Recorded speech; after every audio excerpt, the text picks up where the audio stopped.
Hi welcome to one India Telugu. Nizamabad parliament సభ్యురాలు, తెలంగాణ జాగృతి అధ్యక్షురాలు కల్వకుంట్ల కవితకు 2 కాళ్ళు కోల్పోయిన ఓ యువకుడు ట్విట్టర్లో తన ఆవేదన వెల్లబుచ్చాడు. దీంతో వెంటనే స్పందించిన కవిత, మీ వివరాలు పంపండి, తప్పకుండా సాయం చేస్తానంటూ భరోసానిచ్చారు.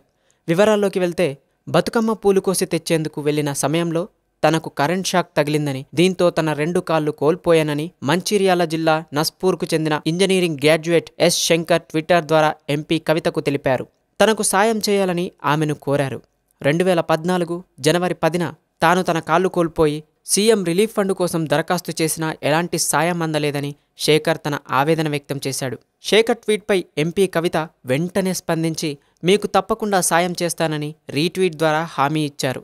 శేఖర్ మీ పూర్తి వివరాలను santosh.jagriti@gmail.comకు పంపించాలని ఆమె తన ట్వీట్లో సూచించారు.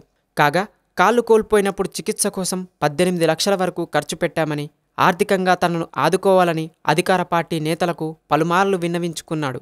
బీటెక్ పూర్తి చేసిన తనకు వికలాంగుల కోటాలో తగిన ఉద్యోగం ఇప్పించాలని కోరాడు. గత కొంతకాలంగా సాయం కోసం వేచి చూస్తున్న శేఖర్కు ఎట్టకేలకు కవిత హామీతో సాయం అందేలా కనిపిస్తోంది. Thanks for watching one India Telugu. Like it, share it. For more updates, please subscribe One India Telugu.